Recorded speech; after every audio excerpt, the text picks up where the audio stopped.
No me di cuenta de cuando dejé de ser una compañera y pasé a ser dependiente. Al principio, él decía que me estaba ayudando. Que lo hacía todo por nosotros. Que yo no tenía que preocuparme por el dinero, las cuentas o el futuro. Y le creí. Porque cuando vienes de abajo, cualquier mano extendida parece una salvación. Pero la ayuda que cobra silencio no es ayuda. Y el cuidado que decide por ti no es amor. Empecé a pedir permiso para cosas pequeñas. Un curso barato. Una prenda de ropa sencilla. Un café fuera de hora. Y cada vez venía la misma frase, dicha con calma, casi con cariño: sin mí, no tendrías a dónde ir. Lo repetía en mi cabeza hasta que lo creí. Hasta pensar que era verdad. Lo que él no sabía, es que yo no tenía miedo de ser pobre. Tenía miedo de descubrir que siempre fui más fuerte de lo que él quería que yo fuera. No entré en esa relación pensando que alguien mandaría en mi vida. Entré cansada. Cansada de contar monedas a fin de mes, de elegir qué cuenta pagar primero, de fingir que todo estaba bien cuando no lo estaba. Cuando él apareció, no parecía alguien que buscara control. Parecía alguien que ofrecía descanso. Él disfrutaba repetir que ya no tenía que preocuparme por nada. Que él se encargaba. Al principio, aquello sonaba como cuidado. Yo venía de una vida en la que siempre tuve que ser fuerte sola, así que aceptar ayuda parecía casi un alivio. Me decía a mí misma que era solo una fase, que después volvería a trabajar, a tener mi dinero, mi autonomía. Pero el después siempre se posponía. Poco a poco, las cosas pequeñas empezaron a cambiar. No fue un choque, fue un ajuste silencioso. Él empezó a opinar sobre lo que me ponía, sobre con quién salía, sobre lo que tenía sentido o no para mí. Siempre con ese tono tranquilo, racional, como si solo estuviera siendo sensato. Comencé a confiar más en su juicio que en el mío. Parecía lógico. Él tenía más experiencia, más estabilidad, más todo. Cuando me di cuenta, ya le explicaba mis gastos, mis horarios, mis elecciones. No porque él lo exigiera abiertamente, sino porque yo no quería parecer ingrata. Él se encargaba de recordarme cuánto había hecho por mí, cuánto me había sacado de una situación difícil. Y yo me tragaba la incomodidad, pensando que el problema era mi dificultad para recibir. Me decía a mí misma que aquello era amor adulto, responsabilidad, compañerismo. Que el exceso de libertad era cosa de quienes nunca habían pasado necesidades. Solo que, en algún punto, empecé a sentir vergüenza de quién era yo antes de él. Vergüenza de mi origen, de mis sueños simples, de mi inseguridad. Y esa vergüenza no nació en mí sola. Fue allí donde, sin darme cuenta, empecé a desaparecer un poco todos los días. Antes de continuar, te invito a quedarte aquí conmigo. Suscríbete al canal, porque aquí cuento historias que hablan sobre relaciones reales, silenciosas, esas que mucha gente vive, pero casi nadie tiene el valor de admitir. Tal vez esta no sea solo mi historia. Tal vez sea un poco de la tuya también. Al principio, él no parecía alguien que me hubiera elegido por ser débil. Al contrario. Decía que admiraba mi fuerza, mi capacidad de sobrevivir con tan poco. Lo decía como un cumplido, y yo le creía. Yo venía de un lugar donde nadie elogiaba el esfuerzo, solo se exigían resultados. Así que, cuando él decía que yo merecía un descanso, sentía que finalmente alguien me veía. Él se ofreció a ayudar de forma natural. Primero, pagando una cena. Después, resolviendo una cuenta atrasada. Cuando me di cuenta, ya pasaba más tiempo en su casa que en la mía. Mi casa era pequeña, ruidosa, llena de recuerdos de dificultades. La suya era silenciosa, organizada, cómoda. Era fácil confundir la comodidad con la seguridad. Él decía que yo ya no tenía que preocuparme por trabajar tanto. Que podía bajar el ritmo. Ya has sufrido demasiado, decía. Y acepté. Acepté porque estaba cansada. Porque despertar sin el peso de la supervivencia parecía un lujo que nunca había tenido. Me prometí a mí misma que era temporal. Solo hasta que me organizara. Solo hasta que pudiera respirar. Pero poco a poco, mis decisiones empezaron a pasar por él. No por obligación explícita, sino por hábito. Si pensaba en hacer algo, pensaba primero en lo que él opinaría. Cuando comentaba sobre buscar un curso o un trabajo diferente, él hacía una pausa corta antes de responder. Decía que tal vez no era el mejor momento. Que todavía me estaba adaptando. Que no tenía que presionarme. Empecé a escuchar más de lo que hablaba. A pedir opinión incluso sobre cosas simples. A él le gustaba decir que yo tenía suerte por tener a alguien que cuidara de mí. Y yo sonreía, aunque sentía algo extraño en el pecho. Una incomodidad que no sabía explicar. Sentir aquello parecía ingratitud. Cuando alguien me preguntaba qué hacía con mi vida, respondía de forma vaga. Decía que me estaba organizando, pensando en el siguiente paso. Y, en el fondo, sentía vergüenza. No de él. De mí. Vergüenza por no tener respuestas claras. Vergüenza por depender. Pero alejaba ese sentimiento, recordando todo lo que él hacía por mí. Fue así como empecé a hacerme pequeña. No de golpe. Un poco cada día. Hablaba menos de mis sueños, hasta que dejé de hablar de ellos. Empecé a aceptar decisiones que no eran mías. A agradecer por cosas que antes resolvía sola. Y sin darme cuenta, dejé de ser alguien que elegía, para ser alguien que aceptaba. Y yo todavía pensaba que aquello era amor. Con el tiempo, aprendí a medir mis palabras. No porque él gritara o peleara, sino porque ya sabía qué respuestas vendrían. Cuando yo demostraba ganas de retomar alguna parte de mi vida antigua, él suspiraba. No de rabia. De cansancio. Como quien carga algo demasiado pesado. Y eso me hacía retroceder. Él empezó a usar el nosotros para decisiones que nunca se habían conversado. Nosotros no necesitamos eso ahora. Nosotros ya tenemos lo suficiente. Nosotros acordamos que sería mejor así. Y yo me quedaba intentando recordar cuando exactamente lo habíamos acordado. Tal vez lo hicimos. Tal vez yo simplemente no lo recordaba. Empecé a dudar de mi propia memoria. Las cosas más simples se convirtieron en justificaciones. Si quería visitar a alguien, él me preguntaba si valía la pena gastar tiempo y dinero en eso. Si decía de comprar algo para mí, él decía que yo ya lo tenía todo. Siempre con calma. Siempre con lógica. Y yo, que nunca tuve margen para equivocarme financieramente, terminaba aceptando. Él parecía saber más. Siempre lo parecía. La frase que más se repetía se decía casi como una protección: solo quiero ahorrarte problemas. Ahorrarme frustraciones, cansancio, decepciones. Solo que, poco a poco, me di cuenta de que también me estaba ahorrando mis propias elecciones. Y eso me confundía, porque nadie me había prohibido nada. Simplemente, ya no me sentía cómoda decidiendo por mi cuenta. Hubo un día en que tuve que pedir dinero para algo básico. Nada extravagante. Mientras se lo explicaba, sentí que me ardía la cara. Me escuché hablando rápido, intentando demostrar que aquello era necesario. Él escuchó en silencio y después dijo: claro, yo lo pago. Pero tienes que aprender a organizarte mejor. Aquello se quedó resonando en mí durante días. No sabía si era un consejo o una crítica. Así que lo acepté como culpa. Empecé a sentir miedo de equivocarme. Miedo de parecer ingrata. Miedo de perder el poco equilibrio que había conquistado allí. Porque, a pesar de todo, sabía que sin él tendría que empezar de cero. Y el cero siempre me asustó más que cualquier incomodidad.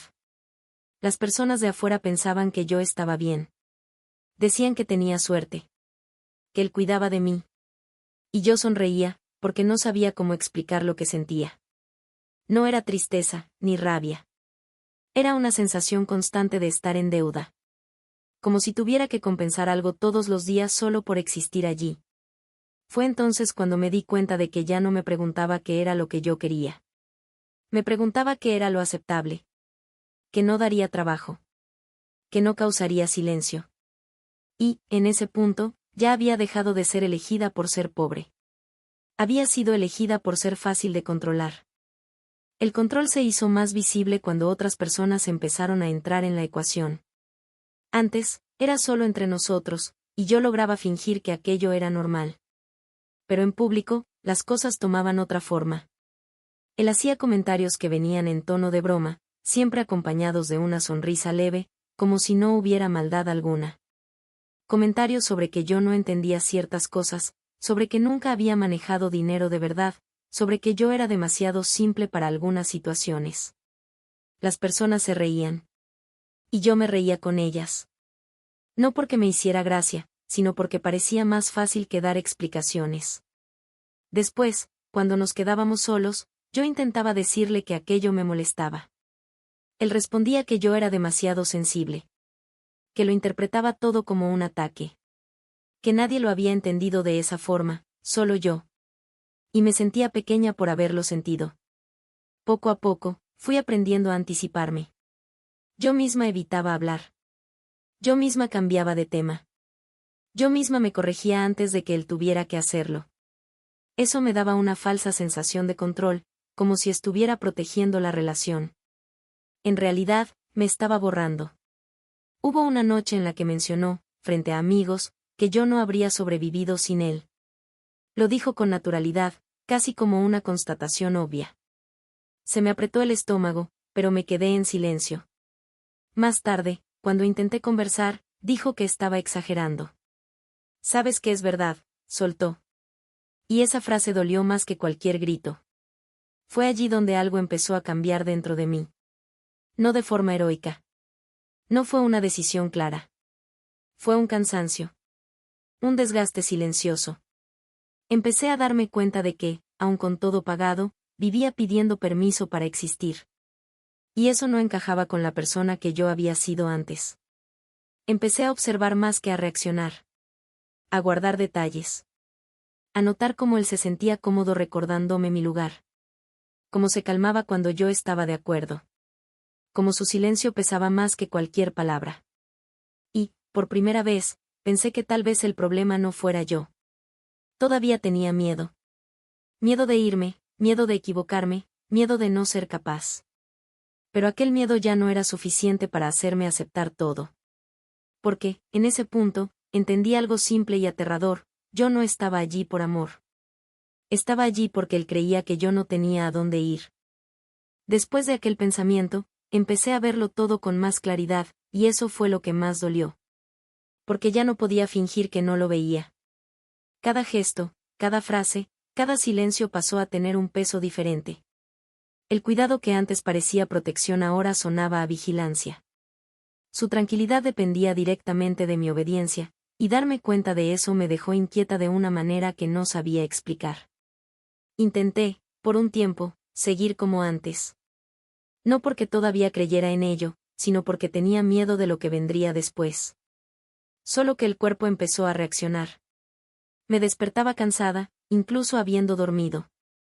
Sentía un nudo en el estómago antes de conversar. Pensaba 2 veces antes de decir cualquier cosa que no fuera neutra. Vivir de esa manera exigía una atención constante, como si siempre estuviera a punto de equivocarme. Fue cuando empecé a notar algo cruel: él solo estaba en paz cuando yo me hacía pequeña. Cuando decía «me da igual, como te parezca mejor, tú sabes más que yo». Esas frases funcionaban como calmantes. Bastaba con que yo renunciara a mí misma para que todo volviera a estar en silencio. Y eso me asustó, porque me hizo entender que la relación solo se mantenía mientras yo aceptara desaparecer. Empecé a probar ese límite sin decir una palabra. En lugar de pedir, informaba. En lugar de justificar, simplemente decía. Y la reacción venía en forma de frialdad. Miradas largas. Distancia. No era rabia, era decepción. Como si yo hubiera roto un acuerdo invisible. Me sentía culpable, incluso sin saber exactamente por qué. Fue en ese punto cuando la frase que siempre repetía volvió a mi cabeza con fuerza: «Sin mí, no tendrías a dónde ir». Por primera vez, no escuché aquello como una amenaza. Lo escuché como una convicción. Él realmente lo creía. Creía que yo lo necesitaba más a él de lo que él me necesitaba a mí. Y esa certeza era lo que sostenía todo. No tuve un momento de valentía repentina. No hubo una iluminación. Lo que hubo fue agotamiento. Un cansancio profundo de vivir con miedo, de pedir permiso para existir, de adaptarme todo el tiempo. Me di cuenta de que, aun con todo pagado, estaba presa. Y que la libertad no tiene que ver con la comodidad, tiene que ver con la elección. Todavía no sabía cómo salir. No tenía fuerzas, ni un plan, ni garantía alguna. Pero sabía una cosa, yo no era pequeña. Me habían hecho pequeña allí dentro. Y entender eso fue el primer paso para dejar de caber en aquel lugar. No me fui el día en que lo decidí. Me fui por dentro primero. Pasé semanas viviendo en silencio, observando, reuniendo valor de donde podía.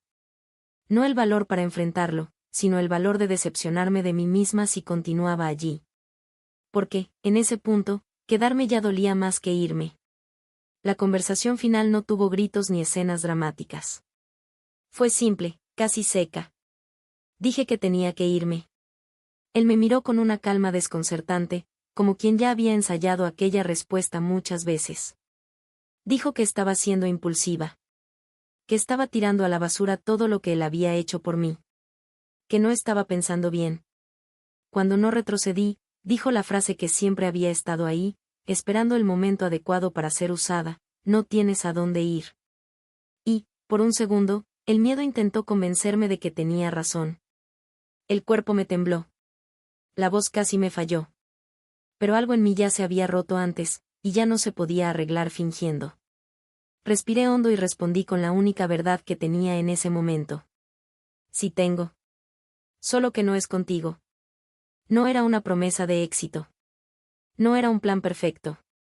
Era solo la decisión de no seguir siendo pequeña. Él no intentó detenerme.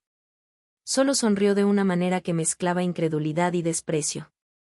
Como si tuviera la certeza de que yo volvería.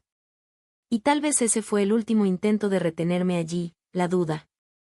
Salí con pocas cosas. Una maleta simple. El dinero justo. Ninguna certeza. Pero, por primera vez en mucho tiempo, no sentí vergüenza. El miedo estaba ahí, claro. El frío en el estómago también. Pero junto con ellos venía algo nuevo: espacio. Espacio para equivocarme sin pedir disculpas. Para elegir sin dar explicaciones. Para existir sin deber nada a nadie. En los primeros días, cuestioné mi decisión varias veces. Pensé si no había exagerado. Si no habría sido mejor aguantar un poco más. Pero bastaba recordar la sensación de caminar en silencio dentro de mi propia vida para saber que no había vuelta atrás. Hoy, cuando pienso en todo, entiendo algo que antes no lograba nombrar. Él no me eligió por amor. Me eligió porque creyó que mi necesidad me haría sumisa. Que la pobreza me mantendría presa.